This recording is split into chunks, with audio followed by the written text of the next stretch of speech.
जीवन में कभी खाली मत बैठो। ये कहानी सुनने के बाद जीवन बदल जाएगा। इस कहानी को जरा ध्यान से सुनिए क्योंकि यह कहानी आपकी ज़िंदगी भर काम आएगी।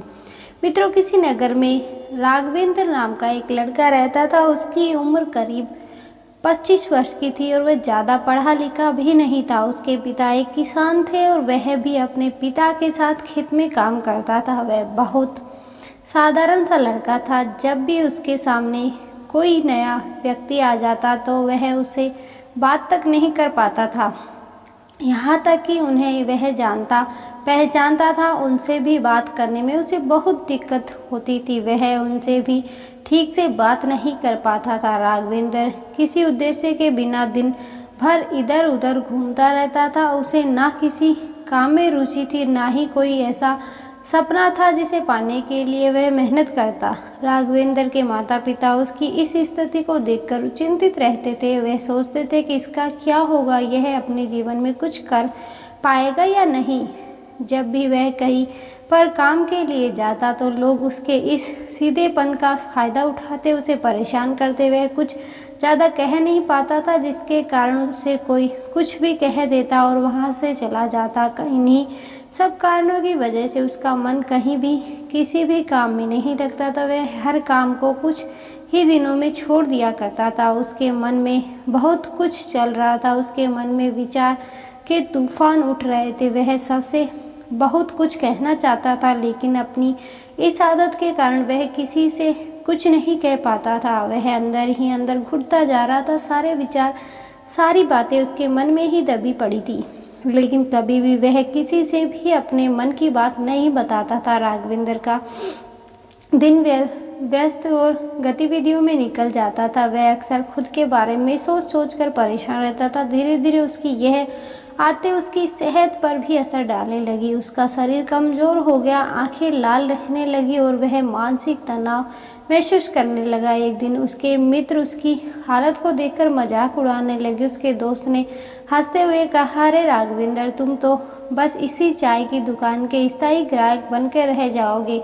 तुम्हारे जीवन का क्या उद्देश्य है? यह सुनकर राघवेंद्र को बड़ा बुरा तो लगा, लेकिन उसने अपने दोस्तों के ताने को भी गंभीरता से नहीं लिया। राघवेंद्र ही बहुत होशियार था, लेकिन पता नहीं क्या हो गया था। वह अपने जीवन का मकसद भूल चुका था और वह एक अजीब सा पागलों जैसा जीवन बिता रहा था। वह दिन भर अपना समय बर्बाद करता, सोचता रहता और बेकार कामों में उलझा रहता। ऐसा लगता था जैसे उसके जीवन का कोई अर्थ ही नहीं रह गया हो। राघवेंद्र एक होनहार नौजवान था और पिछले कुछ महीनों से वह एक अजीब सी लापरवाही का शिकार हो गया था। ना उसे कोई काम की चिंता थी, ना ही खाने की कई गंदी आदतें उसने अपना ली थी और अपनी ज़िंदगी में कुछ भी विशेष करने की बजाय दूसरों के मामलों में ही उलझा रहता था। दिन का ज़्यादातर समय वह अपने घर पर ही बिताया करता था। वह करने का तो बहुत कुछ चाहता था, पर पूरे दिन सोचता ही रहता था। राघवेंद्र के माता पिता, दोस्त, उसके परिवार के बड़े बूढ़े कई बार उसे समझाने की कोशिश करते। एक बार उसके पिता ने कहा, राघवेंद्र, खुद पर ध्यान दो, दूसरों की ज़िंदगी में ताका झाकी करना छोड़ दो। जो लोग मेहनत कर रहे हैं उनके पास खुद की ज़िंदगी संवारने का समय नहीं है।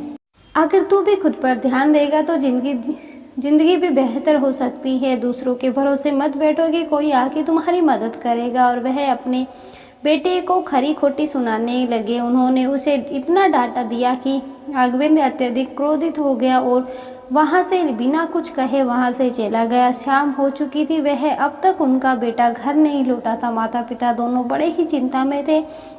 वे अपने बेटे को वापस घर पर देखना चाहते थे, लेकिन राघवेंद्र तो भागते भागते एक पहाड़ की चोटी पर जा पहुंचा था। वह वहां से नीचे की ओर झांक रहा था और ईश्वर से कह रहा था कि हे भगवान, आपने मुझे ऐसा क्यों बनाया? लोग मेरा मजाक उड़ाते हैं, लोग मेरी हंसी उड़ाते हैं। जब मैं इस दुनिया में अपने मन की बात रख ही नहीं सकता, तो मैं किसी से कुछ कह भी नहीं सकता, तो फिर मैं इस जीवन को जीकर क्या करूँगा? जब मैं भी किसी से कुछ कहने की कोशिश करता हूँ तो लोग मेरा मजाक बनाते हैं, मेरी हंसी उड़ाते हैं, यहाँ तक कि वह मुझसे कुछ भी कहकर चले जाते हैं और मैं उनका जवाब नहीं दे पाता। ऐसा जीवन जीकर मुझे क्या मिलेगा? इसलिए मैं आपके पास आ रहा हूँ। इतना कहकर जैसे ही राघवेंद्र कूदने की तैयारी कर रहा था, अचानक उसका पैर फिसल गया और वह एक ढलान में लुढ़कते हुए नीचे जा गिरा। उसका सिर चोटिल हो गया और उसके पैर में भी गहरी चोट लगी। राघवेंद्र करारते हुए वही जमीन पर बैठ गया।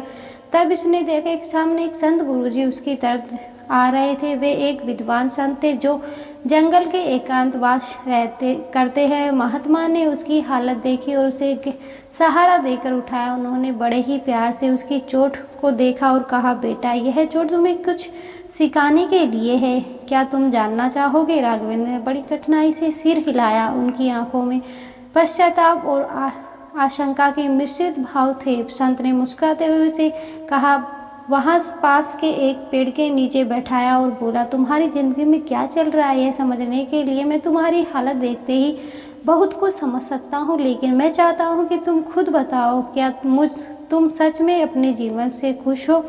राघवेंद्र ने अपना सिर झुका लिया और तभी वे संत राघवेंद्र से कहते हैं, बेटा, क्या बात है? आखिर तुम यहाँ पर क्या कर रहे हो और तुम अपने जीवन को क्यों समाप्त करना चाहते हो? यह अनमोल जीवन बहुत कम लोगों को नसीब होता है और तुम्हें यह जीवन व्यर्थ लगता है। इस पर राघवेंद्र कहता है कि नहीं नहीं, कुछ नहीं, मैं तो बस यहाँ से जा रहा था, तभी किसी चीज़ से टकराने से मेरा पैर फिसल गया और मैं यहाँ गिर गया। तभी वह महात्मा राघवेंद्र से कहते, बेटा, मैं जानता हूँ कि तुम यहाँ पर क्या करने आए थे। तुम्हें मुझसे कुछ नहीं छुपा सकते, लेकिन मैं चाहता हूँ कि तुम अपनी समस्या मुझसे खुद बताओ, तभी मैं उसका समाधान तुम्हें बता पाऊंगा। यदि तुम चाहते हो कि कोई तुम्हारी मदद करे तो उसके लिए पहले तुम्हें ही आगे बढ़ना होगा। यदि तुम चाहते हो कि मैं तुम्हारी समस्या का समाधान करूँ तो तुम्हें मुझे अपनी समस्या बतानी होगी, वरना मैं कुछ नहीं कर सकूंगा। महात्मा की बात सुनकर राघवेंद्र अपने दिल की बात कहने लगा। उसने अपनी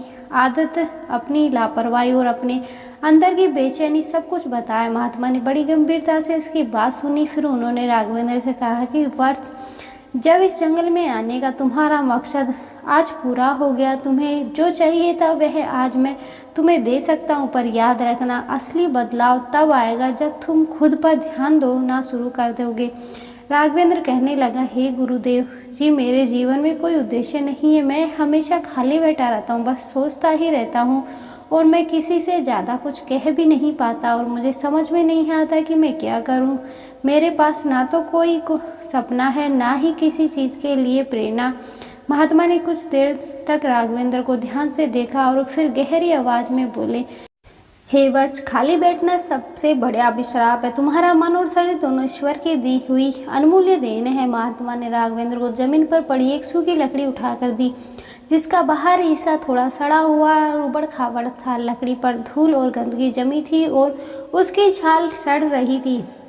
महात्मा ने लकड़ी को राघवेंद्र के हाथ में रखते हुए कहा, देखो वत्स, यह लकड़ी यूं ही जंगल में पड़ी रही तो ना यह किसी काम में आएगी, ना कोई महत्व देगा। इसका इस्तेमाल करने वाला कोई नहीं होगा, क्योंकि यह अभी किसी काम की नहीं है। राघवेंद्र ने हैरानी से उस लकड़ी को देखा जो बिल्कुल साधारण और फालतू लग रही थी।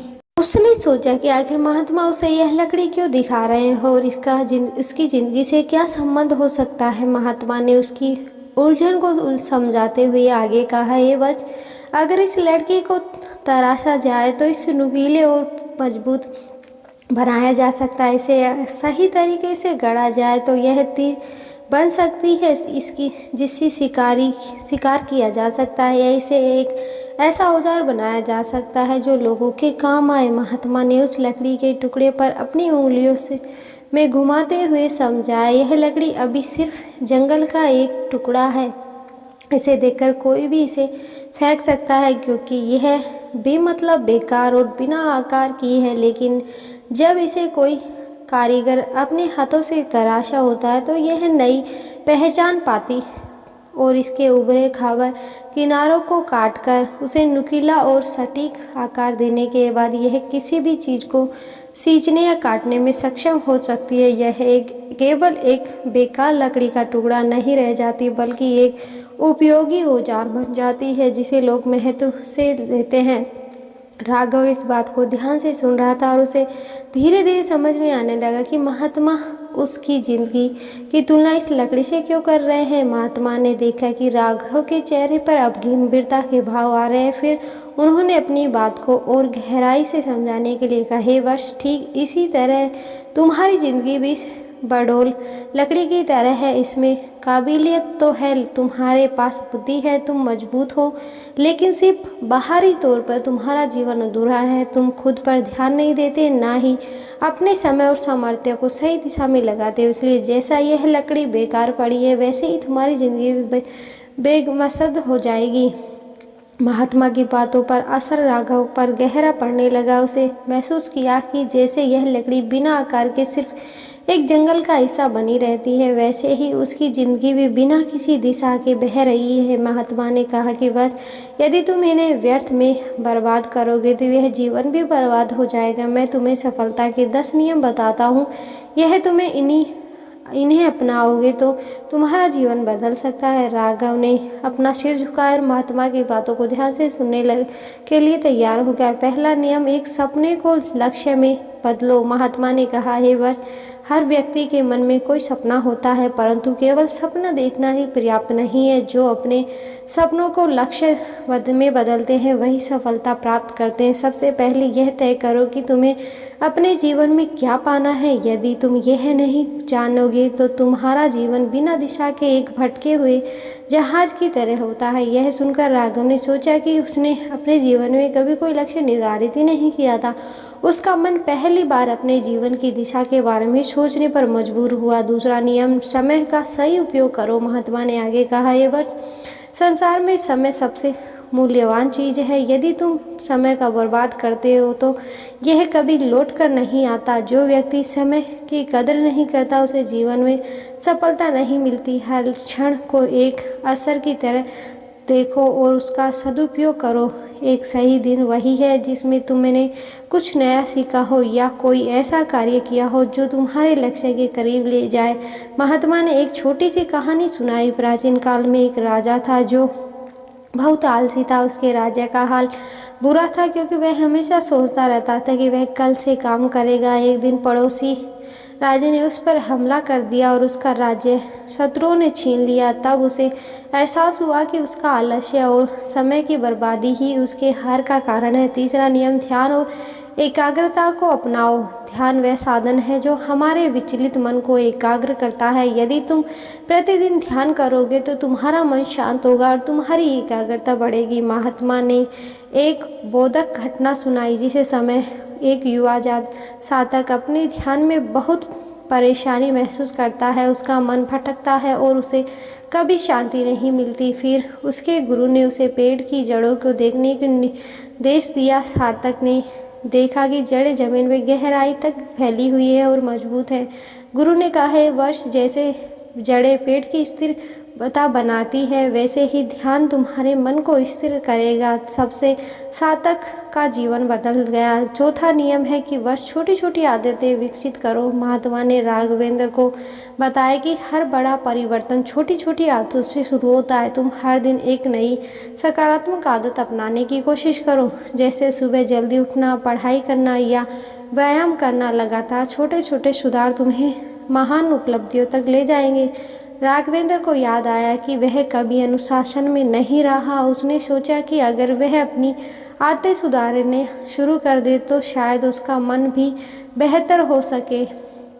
पांचवा नियम, स्वास्थ्य का ध्यान रखो। महात्मा ने गंभीरता से कहा कि एक स्वस्थ शरीर ही स्वस्थ मन का निवास करता है। यदि तुम्हारे अपने शरीर का ध्यान नहीं रखोगे तो तुम्हें सफलता प्राप्त करने में कठिनाई होगी। तुम व्यायाम करो, पौष्टिक आहार लो और अपनी दिनचर्या में संतुलन बनाए रखो। स्वास्थ्य ही सबसे बड़ी पूंजी है। राघवेंद्र ने यह सुनकर सोचा कि वह कितना कमजोर हो गया। उसने फैसला किया कि वह अपने शरीर और मजबूत बनाने के लिए हर दिन व्यायाम करेगा। छठा नियम, सकारात्मक सोच रखो। महात्मा ने कहा कि बस यदि तुम अपने जीवन में सकारात्मक सोच अपनाओगे तो हर स्थिति में अच्छा देखने की आदत हो जाएगी। तुम अपने विचारों को नियंत्रित करो क्योंकि वही तुम्हारे कार्यों को प्रभावित करते हैं। नकारात्मक सोच सिर्फ बाधाएं खड़ी करती है। महात्मा ने एक प्रेरणादायक कथा सुनाई। एक समय की बात है, एक गांव में एक युवा लड़का रहता था जिसका नाम रुपेश था। रुपेश बहुत साहसी और मेहनती था, लेकिन उसे जीवन में बहुत बार असफलता मिली। एक बार उसने अपने गांव के बाहर एक बड़ा बाग लगाया। उसने सोचा कि इस बाग के फल बेचकर मैं अपनी स्थिति को सुधार सकता हूँ। उसने बाग में कड़ी मेहनत की और बाग को सुंदर बना दिया, लेकिन जब फल आने का समय आया तो अचानक एक तूफान आया और सारे पेड़ नष्ट हो गए। रुपेश का सपना टूट गया और वह उदास हो गया। तब उसने खुद से कहा, नहीं, मैं हार नहीं मान सकता। हार मानना तुम्हारे बस में नहीं है।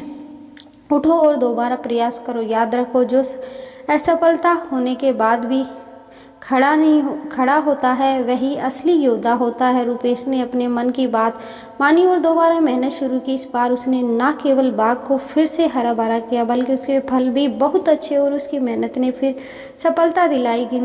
गिरने के बाद उठना ही असली हिम्मत है। इस जीवन में कुछ भी आसान नहीं है। यदि तुम मेहनत करोगे तो तुम्हें सफलता जरूर मिलेगी। 7वां नियम है, बस आत्म अनुशासन का पालन करो। आत्म अनुशासन के बिना तुम किसी भी लक्ष्य को प्राप्त नहीं कर सकते। महात्मा ने कहा कि बस खुद को अनुशासित करना सीखो। यह जानो कि कब क्या करना है और कब क्यों नहीं करना। अपने समय और ऊर्जा का सही दिशा में उपयोग करो। 8वां नियम, विफलताओं से सीखो। जीवन में असफलता ही तुम्हारा सबसे बड़ा शिक्षक है। तुम असफलताओं को अपने अनुभव की तरह देखो और उनसे सीखो। महात्मा ने आगे कहा, 9वां नियम सुनो, हर दिन कुछ नया सीखो। महात्मा ने कहा, ज्ञान अर्जित करने में से तुम अपने जीवन में नई ऊंचाइयां पा सकते हो। हर दिन कुछ नया सीखने की आदत डालो, चाहे वह किताब पढ़ कर हो या किसी विशेषज्ञ से सलाह लेकर या अपने अनुभवों से सीखने की प्रक्रिया कभी समाप्त नहीं होती। 10वां नियम, बस कभी हार मत मानो। एक बार एक मूर्तिकार ने एक सुंदर मूर्ति बनाने की कोशिश की। एक बार उसकी मूर्ति टूट जाती है। उसने हार नहीं मानी और हर बार अपनी गलती से सीखता रहता। आखिरकार 3 महीने की कड़ी मेहनत के बाद उसने एक उत्कृष्ट मूर्ति तैयार की जिसने उसे प्रसिद्ध बना दिया। महात्मा को यह बात सुनकर राघवेंद्र की आंखें खुल गई। उसने अपने जीवन में बदलाव लाने की ठानी। महात्मा ने इतनी प्रेरणादायक नियम सुनाकर फिर वह अपने घर लौट आया। धीरे धीरे उसने अपनी आदतें सुधार ली। वह अनुशासन के साथ अपने काम करने लगा, समय का पालन करने लगा और हर रोज आत्मनिरीक्षण करने लगा। उसकी सोच में बदलाव आने लगा और उसने खुद पर ध्यान देना शुरू कर दिया। कुछ ही महीनों में उसकी मेहनत रंग लाई। अब लोग उसकी तारीफ करने लगे, उसके परिश्रम और अनुशासन की मिसाल देने लगे। राघव ने खुद को उस सूखी लकड़ी की तरह महसूस किया जिसे तराशा जा चुका था। उसकी जिंदगी अब उस लोहे की तरह मजबूत हो गई थी जो किसी भी मुश्किल को काट सकती थी। इस प्रकार राघवेंद्र ने महात्मा की सीखों पर अमल करके अपनी जिंदगी को एक नई दिशा दी और खुद पर ध्यान देकर अपनी असली पहचान बनाई। धन्यवाद। राधे राधे।